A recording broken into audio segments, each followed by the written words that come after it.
Ikhlas meski didakwa pasal berlapis, aksi Tubagus Jody tuai pujian, Tom Liwafa mengaku respek. Tubagus Jody jalani sidang perdana kasus kecelakaan yang menewaskan Vanessa Angel dan Bibi Ardiansyah. Ia terima didakwa dengan pasal berlapis. Sidang perdana kasus kecelakaan maut yang menewaskan Vanessa Angel dan Bibi Ardiansyah telah digelar. Tubagus Jody sebagai tersangka menjalani sidang tersebut secara virtual dari Lapas Kelas 2B Jombang pada Kamis, tanggal 27 Januari tahun 2022. Agenda pertama sidang kali ini adalah dengan pembacaan dakwaan untuk Jody.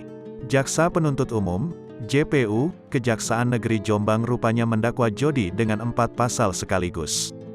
Jaksa Penuntut Umum mendakwa Tubagus Jody dengan pasal 311 ayat 5, Undang-Undang LLAJ, pasal 311 ayat 3, UU LLAJ dan 310 ayat 4 LLAJ dan 310 ayat 3, UU LLAJ. Pasal dakwaannya 311 sama 310, ucap Krista, salah satu staf Pengadilan Negeri Jombang kepada awak media pada Kamis, tanggal 27 Januari tahun 2022. Sidang selanjutnya akan kembali digelar pada Kamis pekan depan dengan agenda keterangan dari saksi. Sudah dibacakan dakwaannya, nanti sidang selanjutnya Kamis depan agendanya saksi, tambah Krista. Meski didakwa dengan pasal berlapis, Tubagus Jody sama sekali tidak merasa keberatan.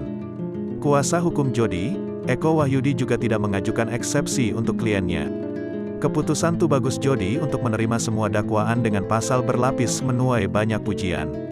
Salah satunya dari Crazy Rich Surabaya, Tom Liwafa. Lewat unggahan di Instastory-nya, Tom Liwafa mengaku salut dengan keberanian Jody mengakui kesalahan. Saya mengecam tindakan lalai Jody, namun saya respek dengan keberanian dia untuk mengakui kesalahan. Jangan udah salah sok jadi benar, tulis Tom Liwafa, dilansir Tribun Style pada Jumat, tanggal 28 Januari tahun 2022. Sebagai informasi, usai ditetapkan sebagai tersangka, Jody langsung ditahan di Polres Jombang. Setelah 2 bulan di dalam penjara, Jody alami perubahan penampilan. Ia terlihat makin kurus lantaran berat badannya yang berkurang.